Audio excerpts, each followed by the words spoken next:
Welcome to the Play Action Podcast brought to you by SBRodds.com. Links right below, so if you want to follow along and see how these lines are changing in real time. My name is Dave Farrell alongside Matt Brown and Joe Fortenbaugh, and it is AFC and NFC Championship week. It's exciting, guys. We've worked our way all the way through this NFL season. We're down to 4 teams. And how about this? We'll start with the AFC Championship game. We made up for last week whenever our best bets didn't. Our best bets did not come through. We made up for last week. This week, best bets, all cash, depending on when you got the line, if you got the best of it, however you went about it. But the New England one, I'll just say that mine was the best because you never had to sweat it. You never had to sweat it. New England, they just kicked ass from the very beginning. So I don't think that that's – I think that my best bet of the week was the actual best bet of the week. Joe, do you have something to say contrary to that? Or? You and just every donkey on earth laying the points with New England, great. It took literally no research. It took literally no effort. Everybody on earth made that bet. So congratulations. You and my 11-month-old cashed on the New England Patriots. Now, Joe, in the NFC, you nailed both Minnesota and Philadelphia. So now those are sharp picks right there, Dave. Thank you for getting past the square portion of the evening and getting into the sharp portion of the program. You knew the 61-yard yard Hail Mary was happening to end that game. Obviously, an incredibly. To be fair, if you punched out at halftime and then just walked back in for the last play, you were fine. Yeah, you were good. Just saw the final score. I wonder if it got close at the end. I guess it did. Whatever. Yeah, and the Still Eagles, Joe foresaw Steve Sarkisian absolutely forgetting how to play football for 4 consecutive straight plays at a to-go situation. Now, this is my favorite part of the weekend, because while you didn't necessarily pick the Falcons as your best bet, your negative trolling on Twitter led anyone who was paying attention to believe that you clearly lost money on Atlanta. I felt better about that than winning money on Philadelphia. I split, actually. You split nothing. You were crying the whole time, much like a guy who lost a bet. I split. I had the under as well in that game. And that actually, Joe, is one of the things we were talking about last week, actually. And this is one of the things that I think that people can really pick up on. So the weather report into the content. Well, yeah, I mean, listen, no one cares about your not cashed or cash tickets. So yeah, we're into the content here. Okay. So we're sitting here as we're recording this podcast. We do this a little bit earlier in the week to try to give, some longevity, some shelf life for this. But the weather forecast actually was calling for kind of like mid to low 50s in Philly about the time of the game. Well, the weather got there a day early as opposed to when it was supposed to be there, and actually ended up plummeting that. The winds were there, as you saw in a couple of those duck passes that you saw in the early in the game, whenever the winds were swirling and things like that, getting a hold of the ball. Well, that's another thing. If you follow that along throughout the week, you were able to get on the under, which I know, Joe, you were able to as well, because listen, when those temperatures just plummet like that, these dome teams, and especially the wind, we talk about the wind being the enemy of these quarterbacks so often, and you saw it on those passes. I mean, those were just absolutely pathetic passes. It eliminated an entire aspect of the game, which was the forward pass past about 25 yards downfield. So the under was one of those bets that I know we jumped all over, and hopefully you guys did too if you're following along. Yeah, and the weather, similar situation going on this week. So as of right now in Philadelphia, same thing about low 50s, 53, partially cloudy. In Foxborough, like 46, partially cloudy. Now, if the same thing happens this week that you were just talking about, Matt, where the weather shows up a day early, we're looking at sideways rain. So, again, keep an eye on that as the week continues to progress, because that could certainly play a factor. Disclaimer, we are not meteorologists. We are not. No. We all have aspirations to one day. Aren't even meteorologists. Let's be honest. Let's have a green screen behind them. All right, so let's jump into it here. AFC Championship game. The Jacksonville Jaguars are traveling to Foxborough to take on the New England Patriots. Not a huge surprise here, guys. New England is a big favorite at home, almost double-digit favorite in some spots. So 9.5 at open. It's at 8.5 over 5 dimes, 9 in other places. The guess would be, as this week progresses, Matt, that the public money, if you will, is going to come in on New England, because that's been the ticket casher all season long. So you would think that number is going to creep up perhaps as the week goes along. Total here is at 46.5. But when it comes to news and notes for the AFC Championship game, what do we have? Well, I mean, listen, we talk about this Jaguars defense and how good they are. And listen, we all know how good this Jaguars defense is. That being said, Dante Fowler left that game with a hurt shoulder. He is questionable. And also their safety, Tashawn Gibson, left that game with a foot injury. Now, both those guys are questionable. They're not out, but certainly something to monitor, because, again, you lose a couple of cogs, you lose a couple of pieces in a defense that we're trying to ride here, because if you're going to back Jacksonville here, you're going to be expecting this defense to play well. You're going to have to have this defense play well if you're going to back Jacksonville in this game. So a couple of guys there on the New England side of the ball. It looks like Rex Burkhead is actually going to finally be back this week. They went ahead and sat him last week. I think that was a scenario of don't really need him, don't really need him. So let's go ahead and give him an extra week to get healthy there. And Alan Branch is questionable. Looks like he might be able to go as well. So if anything, New England gets healthier coming into this game. Yeah, and if you see the headline that Leonard Fournette was in a car accident this week, that is true. He's just fine, nothing to be concerned about from all the reports that we're hearing. And also Leonard Fournette went down in that game, obviously, this past weekend. Nothing to be concerned about there from what we're hearing, at least, and seeing on the injury report as of right now. Joe, over to you on this one first. I mean, this is the Jacksonville Jaguars with a chance to make it to the Super Bowl. They've got a monumental task in front of them. I don't think anyone thinks the Jacksonville Jaguars are going to go out there and win, but as far as betting on this game, is 9.5, is 10 points too many? Where is that line for you where you go, you know what, the underdog is looking pretty good here, even though it's a team going into Foxborough to take on Tom Brady and the Patriots? Last 5 years, excuse me, in the conference championship round, the home team is 8-1-1 against the spread. The home team has covered 8 of 10, and that one push, there was a game in there. Actually, the one loss is Seattle over Green Bay a few years ago where Seattle won the game. They won by 6 or 7. They just didn't cover the 8.5. Home teams have a lot of success in this round for a variety of reasons, one of which is a scenario you're going to see in New England. A lot of times it's a number 1 or number 2 seed hosting a team that had to play in the wild card round, whether it was a wild card team or the number 3 or 4 seed divisional winner, and they start to run out of gas. That's what happened with Atlanta and Philadelphia last week. The Falcons had played so many important games late in the season that eventually they were going to walk into a rested team that was going to get the better of them. The Saints in Minnesota, some could argue that as well. It goes on and on. It's not necessarily a rule of thumb or something you want to live by, but it's something you want to take into account. New England has had time to get ready. New England has had time to rest. New England has had time to prepare. The Jaguars came in and they went toe-to-toe with the Bills. Say what you want. That was a one-score game all the way until the end. Then you went to Pittsburgh and you shocked the world. Now you got to turn around and come all the way back to New England and deal with the best coach team in the National Football League. The thing that Bill Belichick does better than anyone else is he identifies what you do better than anyone else, and he makes you play left-handed. I see New England putting 5 guys on the line of scrimmage defensively, playing man coverage on the outside and saying, Blake Bortles, I don't think you can do it 2 weeks in a row. Which is what we said last week that we thought that Pittsburgh should do. I mean, exactly. we thought that this is a situation, and instead they go out there, they let Leonard Fournette average over 4 yards a carry. He got 25 carries in that game, like Dave, like you said, despite the fact that he went down with an ankle injury and missed some time there, still got 25 carries in that game. On the other side of the ball, if you're Jacksonville, I mean, I think you probably have to try and out Belichick. You're never going to do it, but I think you try and eliminate Gronk. I think you take your big physical corner in Jalen Ramsey and you say, hey, Jalen, you're going to shadow Gronk in this game. And if they can beat us with Brandon Cooks and Chris Hogan and Danny Amendola, then so be it. Now, they probably will, but I'm not going to let Gronk beat me. If that's me, if I'm Jacksonville, I'm not letting Gronk beat me. We've seen him take over games before. We've seen him take over whole drives before where basically they just throw to him the entire way down the field. I mean, if I'm them, I've got a big, nice, physical corner, one of the few in the league that can really man up with a guy like Gronk.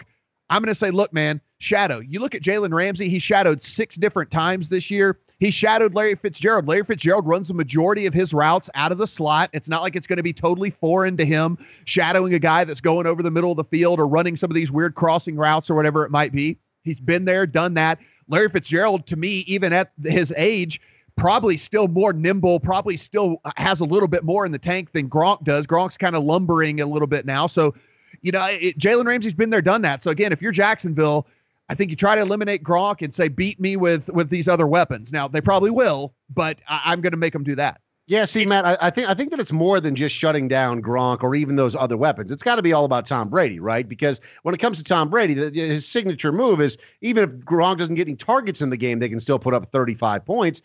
Jacksonville has to live up to that name of Sacksonville. They don't have to necessarily sack Tom Brady that much, in my opinion. They have to be in his face and disrupt him because Tom Brady is not one of these mobile quarterbacks that like to spin out of the pocket and then extend a play and make a move there. He likes to get his feet planted. He likes to get his hips into these throws, and he is very good in the pocket. He doesn't get rattled easily unless you're constantly in his face. And then Tom Brady kind of becomes that diva Tom Brady where he's like screaming at his offensive linemen to do a better job. If Jacksonville can out-muscle that offensive line of New England up front and frustrate Tom Brady and just be that pest that's constantly bothering him and getting him unsettled, I think that the rest sort of takes care of itself.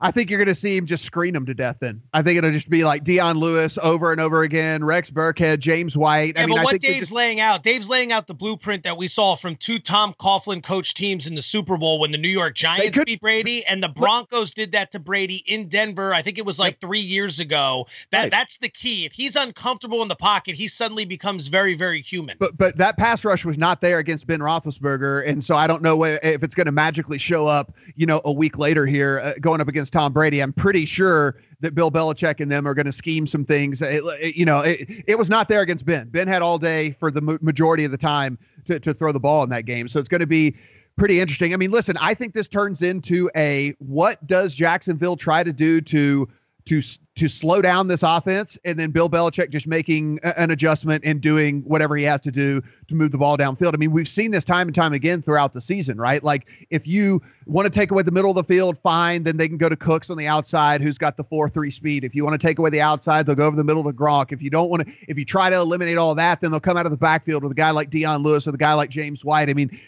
they can hit you from 25 different angles, which is why I see a very, very tough path to victory. Like you're never catching me on a money line bet, I don't think, here for Jacksonville. And I guess really what it comes down to, guys, is like you said, Dave, do we hold out here in hopes that this gets up into double digits? You've got to think that it's going to, right? Because the betting public, the people that are the more casual bettors, the ones that aren't looking for these slight little nuances, they aren't on SBRodds.com and watching the lines changing in real time, trying to get that great price. They just want to have some action on the game. They want to enjoy the AFC Championship game. And so maybe they're going to roll around on Saturday or early Sunday and start clicking around, and they're going to take the Patriots because that's what they've done all season. And if that starts to creep up into 10 or 10 in the hook, like those are some pretty compelling prices. Or do they look at the box score and see that Jacksonville put up 45 points last week, and then think that they can actually compete? That they actually have an offense worth actually going up there. Ask yourself this: how do you see the first 15 to 20 minutes of this game playing out? Because what Jacksonville's done in the playoffs so far is the same thing in both games. They've played with a lead. Now, granted, they didn't grab the lead immediately on the Bills. I think the Bills went up 3-0. But you see what I'm saying? You never fell behind by more than a score. It was never uncomfortable. Jacksonville was able to play a comfortable style of game against Buffalo, and then they were very comfortable against Pittsburgh. They were up 21-7 at one point in that game. That's the Jacksonville style of football. They do not want Blake Bortles dropping back and throwing on first, second, and third down. Brady and the Patriots are outstanding at jumping on you early and putting you in a 10-0, 14-3 hole. That is the last thing the Jaguars want. You could see this game getting out of hand for the Jags very, very early. If the Patriots take the ball and go right down the field and score, there's going to be a little bit of pressure on Jacksonville. You punt and Brady comes down and score again, I think that could be it. I think you really could have this game as a wrap very early if Brady gets up a couple scores. We've called Blake Bortles a front runner before, and if you look at the way that Steelers game went, he was able to get confidence early in that game. Like they got up a lead, and they were able to force a turnover and different things like that, to where he was able to ride high in that game and never really had to battle back from anything like that. And I agree, Joe. I think this is one of those things where if you're Belichick and you're winning the coin toss, you're taking the ball right out the gate and you're going to try to run right down the field and shove it up their ass. Listen, looking here, Jacksonville, number two overall defense. Whatever, it's fine. Number 2 overall defense here, only giving up 169.9 pass yards per game, but the rush defense 116.3. That's kind of been the leak, if you will. The little bit of the leak in this Jacksonville defense has been the rush game. And listen, if you're the New England Patriots, you got like 5 guys that you can cycle in and out of there. Brandon Bolden got a friggin' rushing touchdown last week. That's where we sit with this team right here. So it's going to be very, very interesting when it comes down to it. The total at 46.5, I think is one of those things that is kind of almost right on. To me, this could easily be one of those 27-20 type games, or a 28. That number seems really good to me. 46.5. Or it could be 35-3. I mean, like, that's the thing, is what would really changed in the game last week for Jacksonville against Pittsburgh is that Pittsburgh was totally ineffective at shutting down the run. When Leonard Fournette's not involved, the more that Blake Bortles throws the pass, the worse it is for Jacksonville's odds of winning the game, as pathetic as that is. So if you can shut down Leonard Fournette and TJ Yeldon and not let Blake Bortles scramble for these 15, 20-yard pickups, then all of a sudden you're basically done defensively, because Blake Bortles, if he starts throwing the ball around the field, is almost certainly going to screw things up. Did you just say shut down TJ Yeldon? No, TJ Yeldon was a featured back in that game. He was okay last week. No, he was. He He was a pass catching back last week. He played a decent role. He's part of the running game, is what I'm saying. Just try to pay attention. I know it's kind of above your head. No, I mean, like, no one has ever broken down a game and said, if you can shut down TJ Yeldon. If you can shut down the running game of Jacksonville. Again, I know that these names kind of fluster you if it's not somebody that TJ Yeldon didn't get it. TJ Yeldon got 2 carries in that game or something like that. Like he did. I just said pass catching. Never mind. All right. So where does this line need to be for Joe, for you to be interested in rolling with the underdog in this spot, or is that totally off the table for you? It's not off the table. I think there's going to be more value in the total in this game, and we can get into that later when we do our best bets. If you get into double digits here, I'll start to get interested in Jacksonville. I don't think there's going to be a scenario for this game personally, and this is very anticlimactic, where I'm going to get overwhelmed with wanting to bet on the Jacksonville Jaguars. I see them coming out early in the first quarter and falling behind, and that's going to take them off their game plan. Belichick's not going to screw up like Mike Tomlin. Belichick is going to take the blueprint Kyle Shanahan and the 49ers used a few weeks ago. They're going to move Brady outside the pocket, just a little bit of some boot action, some short sprint action, and get the ball out into the flat. 1 level, 2 levels, 3 levels, and just work their way down the field. The Patriots aren't idiots. They saw the Niners destroy this defense to the tune of about 370 total yards and 44 points. They're going to study that tape religiously, and they are going to implement a lot of those concepts. They've probably already been studying that tape in anticipation of this game, even before they upset the Jaguars, that is, the Steelers last week. I actually think there'll be a lot of people who try to talk themselves into backing the dog here. And I think there's going to be a lot of people who just keep saying, man, that's a lot of points. And, oh, man, that's a lot of points. And, keep going on and on. And then you look at this New England team, and all they do is go out in these games and beat the hell out of the teams that they play. And, Joe, you mentioned at the top of this rant that we've gone on here. At the end of the day, it's going to come down to, can Blake Bortles make 8 throws? He's going to be called upon to have to make about 8 throws in this game to even have them have a shot at keeping this game close. And I am going to bet against Blake Bortles making those 8 throws. If it costs me, seriously. I mean, if it costs me, it costs me. But I'm going to bet against Blake Bortles being able to make those 8 throws. It's just we have a solid body enough work in watching Blake Bortles in these situations and things to where listen, he was okay. He was serviceable last week. It wasn't like ultimately, do you see Blake Bortles outperforming Bill Belichick's scheme? Right. Probably not. Like, that's right. What you have to reconcile. If you're going to take the points here, you have to believe that Blake Bortles is going to cause Bill Belichick problems. That's difficult for me to wrap my mind around. It really is. All right, bouncing over here to the NFC Championship game, Minnesota at Philadelphia. It was a nail-biter with the Saints and the Vikings, and the Vikings with that miracle play. They're calling it the Minneapolis Miracle, get the victory, and now they're headed into Philadelphia as a favorite. So Philadelphia, once again, the home dog. In fact, the Philly fans are being encouraged to bring their dog masks to wear at the game. They've really embraced this underdog role. Minnesota favored by 3.5 at open. It stayed there in some spots, come down to 3 in other places. The talk is that maybe it'll creep up to 4.5. Philadelphia is in Minnesota projected to put up few points in this game, as you would expect, with 2 backup quarterbacks and 2 very solid defenses. 38 is the total in this one, 38 and a hook in a couple of places. Matt, as far as news and notes on this one, we obviously saw Sendejo go down, the strong safety for Minnesota last week. He's in concussion protocol, but what else do we need to know? That's really about it as far as injuries goes. I mean, Philly is real healthy, actually. I mean, Philly is as healthy as they've been pretty much all year long. And outside of their MVP quarterback. Well, yeah, yeah. Everyone's feeling great except the only guy that matters. Well, except for the guy in crutches. Except the guy that has a 0% chance of playing this week. Yeah, I mean, like the guy that has the 0% chance of playing. On the Minnesota side, really, it's just going to be Sendejo that they're going to be watching. Apparently, as of today, he is, quote unquote, doing much better. So we will see how, that means that they're hopeful that he's going to be able to play, but it's not really up to them because he's in concussion protocol. Yeah, doing much better is what this is. But listen, look, we got a matchup here of the number one defense in all of the NFL in Minnesota. 192 passing a game, 83.6 a game on the ground is all they're giving up. And then Philly, the number 4 defense. So, I mean, you got 1 and 4 going at it right here. The one thing is 79.2 yards a game on the ground against Philadelphia. However, you can get them through the air, 227.3. And this is one of the things that we saw, time and time again when Philadelphia looked leaky. And Joe, we've talked about this all season long. When Philadelphia did look leaky at any point during the season, it was always them getting attacked through the air. Whether you believe it or not, I think you have to take into account the following information. The NFL is coming off a divisional round that produced its lowest ratings in 10 years.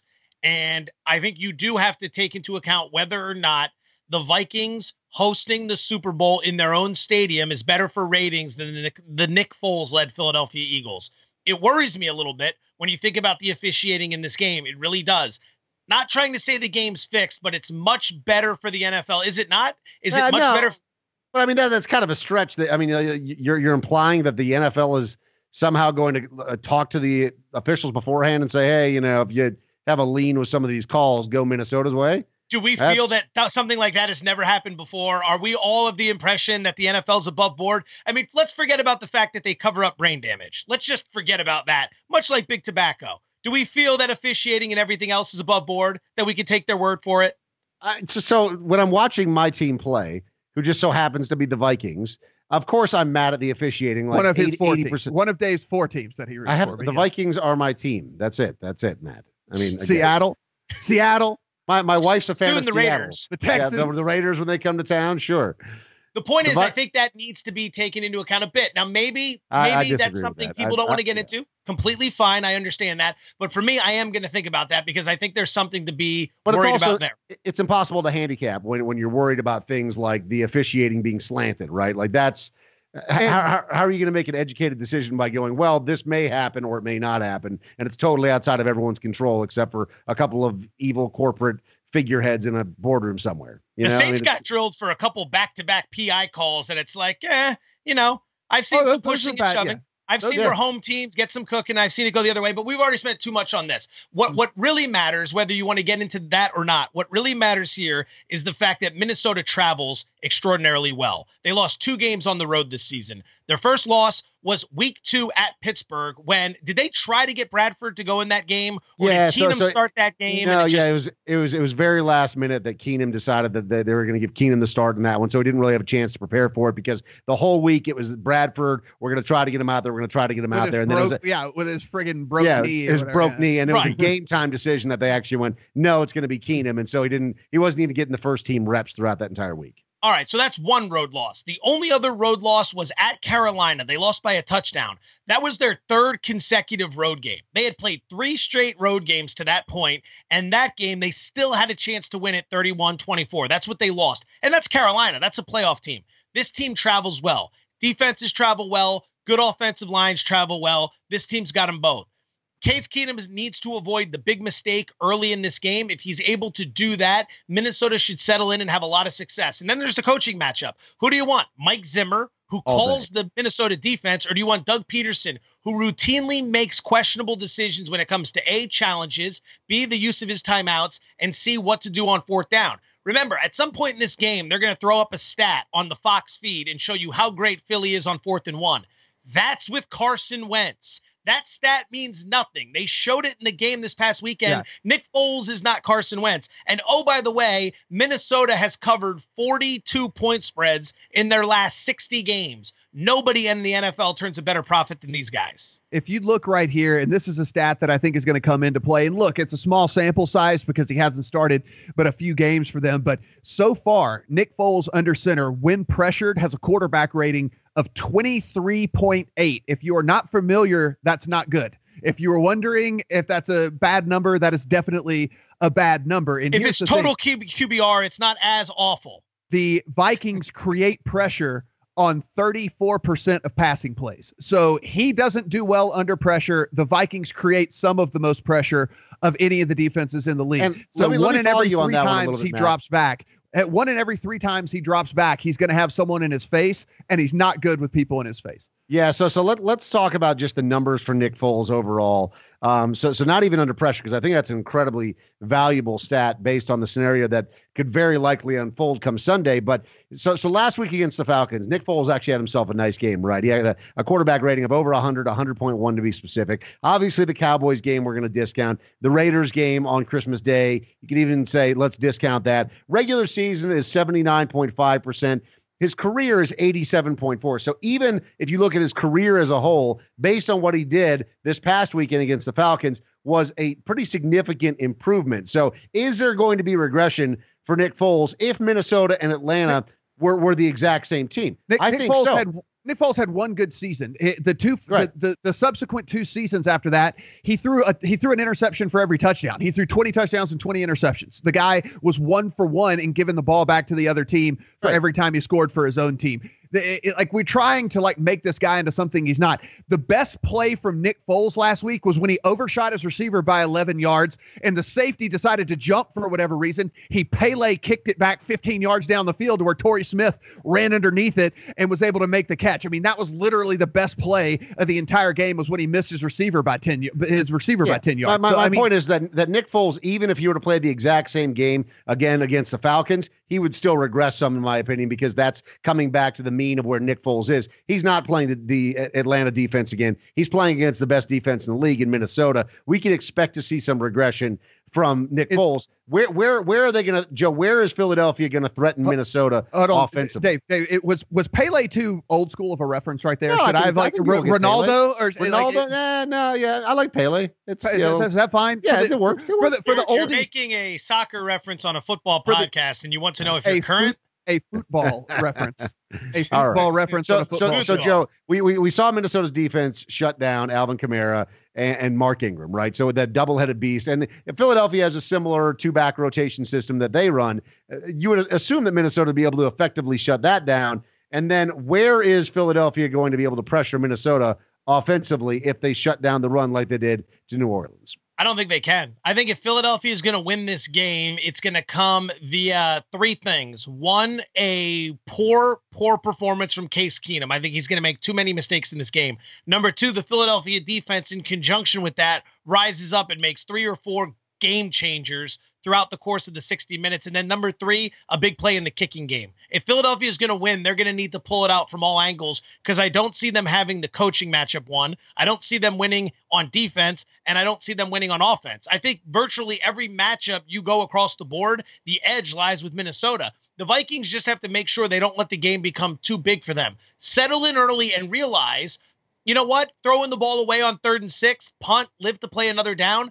That's okay. Philly's not a juggernaut offense with Nick Foles. You're not going to have to worry about falling behind 21 in this game unless you make big mistakes in the kicking game or on your own side of the ball on offense. So I think Minnesota just plays its brand of football, and they should come away pretty successful here. I don't see Philly threatening them that much. It's a nice story that the Eagles won last week, but being from Philadelphia, I know how this saga ends, and that's not playing the role of reverse mush, hoping the Eagles shock the world. I've watched Doug Peterson all year. He's made big mistakes in big spots. No one's talking about that stupid timeout he took last week rather than just take the penalty, move back 5 yards, and kick the field goal. You're on the 6-yard line, but Peterson burns that timeout, and no one kills him for it because he wins the football game. If the Eagles were to go 5-11 next year, you'd have people highlighting how many mistakes he makes in critical situations.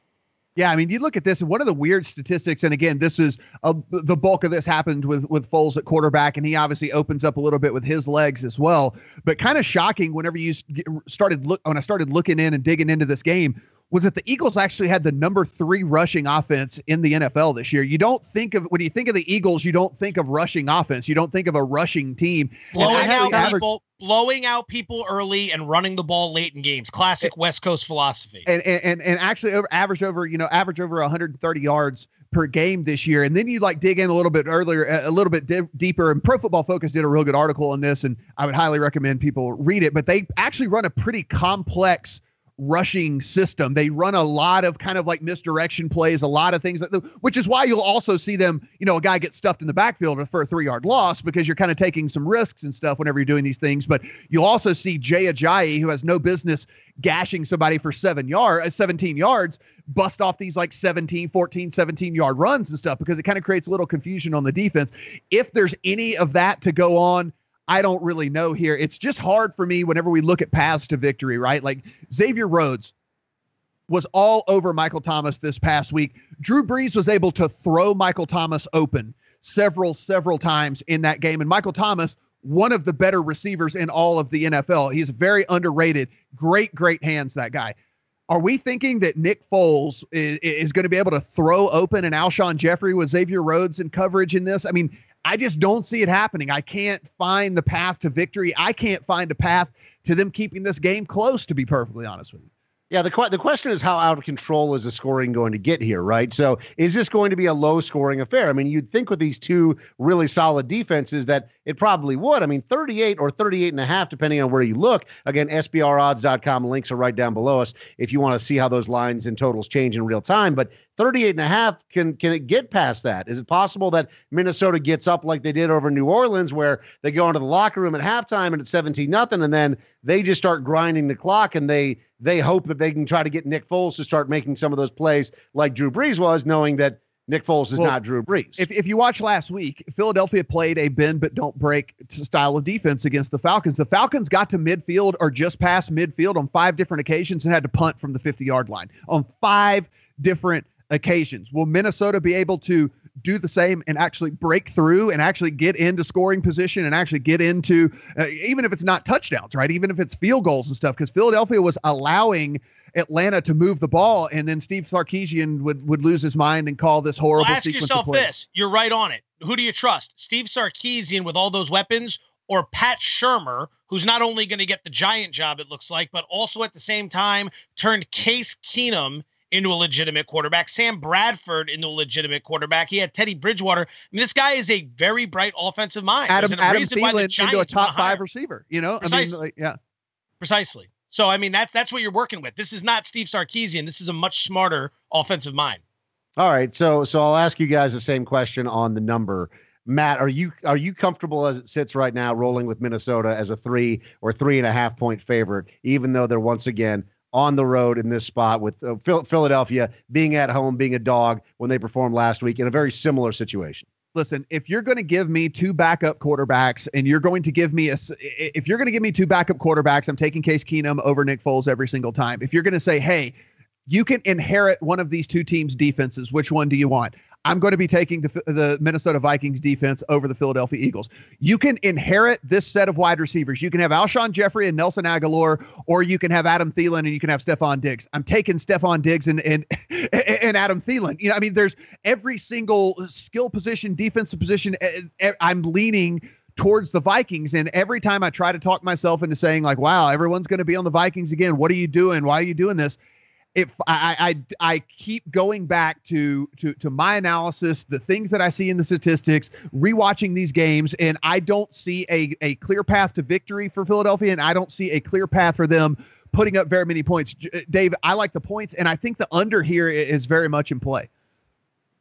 All right, Joe. So, Matt just made some pretty strong points there. It's hard to disagree with, right? Philadelphia last week was in a very similar situation, though, and they performed. Now you've got to look and say Minnesota is the better team than Atlanta. Is there any way that you can make a decision that's a logical decision on Philadelphia in this spot, being the home dogs once again in the NFC Championship game? Do they somehow find that strength from the crowd? Do they pull out, like you said, the miracle special teams play, or is this just hard aside? You got to roll with Minnesota. I can absolutely see that happening. Absolutely. This is going to be a hostile environment. Remember, Minnesota is not an outdoor team. They may play in the state of Minnesota, but they're not an outdoor weather team. In fact, they played one bad weather game all year, and it was against Brett Hundley and the Green Bay Packers. They beat them 16-0 at Lambeau. So the elements, everything that comes into this, Case Keenum's a guy from the South. A lot of these guys, this is going to be one of the worst weather games they've ever played. So I can see all that breaking Philly's way. I really could.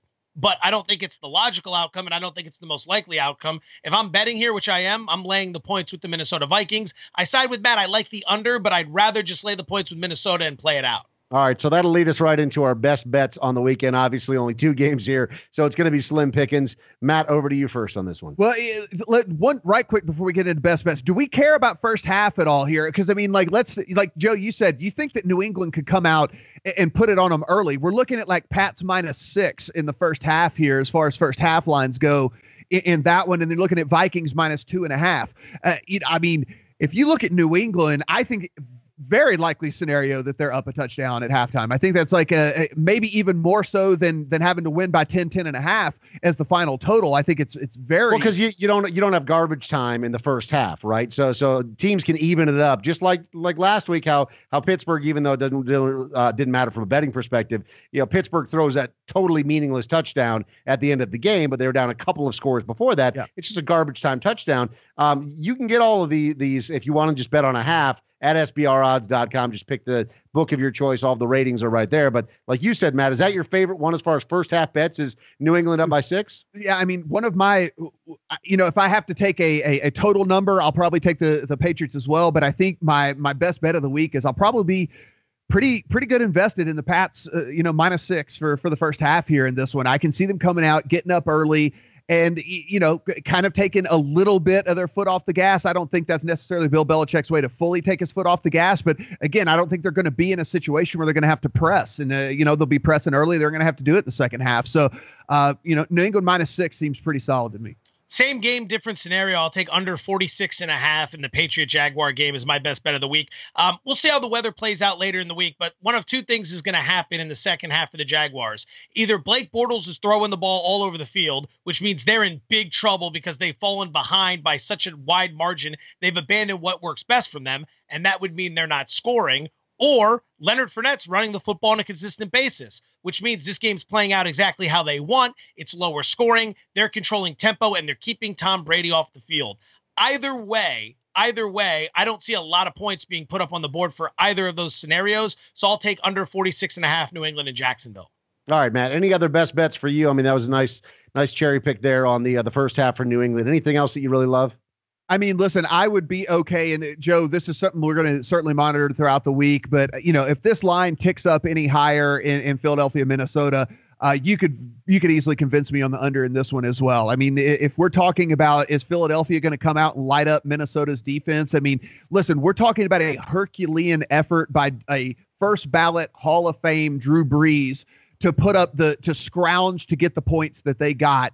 And including which I don't think he'll do again, including a mind-boggling Case Keenum pick that he just kind of threw the ball up for grabs or something like that. He's going to watch the tape. He's not going to have to do that again this week. So again, 38.5, if that can get to 39-40, something like that, again, we know people like to bet the overs. I could certainly get an under on that one as well. All right. Fun weekend.